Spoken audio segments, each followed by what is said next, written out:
নমস্কার বন্ধুরা, welcome to SN news.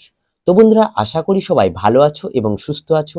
তো আজকের ভিডিওতে আমরা মোহামেডান, মোহনবাগান ও ইস্টবেঙ্গলকে নিয়ে বেশ কিছু আপডেট তোমাদের সঙ্গে শেয়ার করব। তাই পুরো ভিডিওটি শেষ পর্যন্ত দেখার অনুরোধ রইল। আর যারা যারা ভিডিওটি দেখছো সবাই প্লিজ লাইক ও সাবস্ক্রাইব করে দিও। তো প্রথমে আমরা যদি মোহামেডানের আপডেটে আসি, তো মোহামেডান কিন্তু আইএসএল এ খেলার জন্য তাদের টিমটাকে নতুন করে ঢেলে সাজিয়েছে এবং নতুন কোচও তারা নিয়োগ করেছে। এবং সেই কোচের নাম হলো আন্দ্রে, যে কিন্তু মোহামেডানের প্লেয়ারদের কোচিং করানোর জন্য কলকাতায় চলে এসেছে, যেটা মোহামেডান সমর্থকদের জন্য কিন্তু একটা খুশির খবর। কারণ আইএসএল এর জন্য এবার তারা ফুল টিম নিয়ে প্র্যাকটিসও নেমে পড়বে।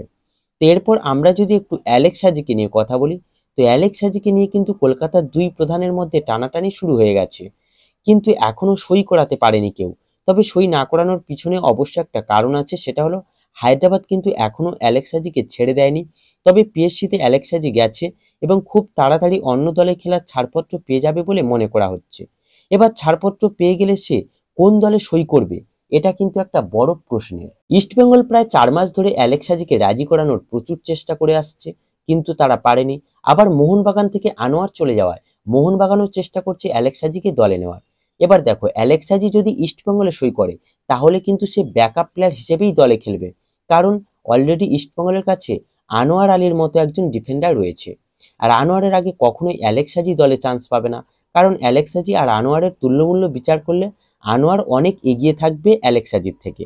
আর যদি অ্যালেক্স হাজি মোহনবাগানে সই করে তাহলে কিন্তু তার গেম টাইম বেশি পাওয়ার সম্ভাবনাটাই থাকছে, কারণ মোহনবাগানের ডিফেন্সে অ্যালেক্স হাজির মতো ইন্ডিয়ান প্লেয়ার খুবই দরকার। তাই অ্যালেক্স হাজি যদি মনে করে আমার গেম টাইম দরকার, তাহলে আমার মনে হয় মোহনবাগানেই তার হবে প্রথম পছন্দ। তো এবার পুরোটা নির্ভর করছে অ্যালেক্স হাজির উপর।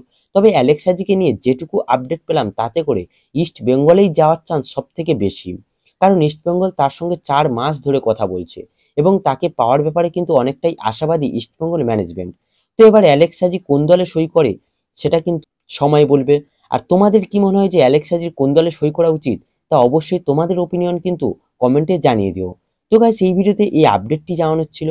যদি ভিডিওটি ভালো লেগে থাকে তাহলে অবশ্যই লাইক ও সাবস্ক্রাইব করে দিও।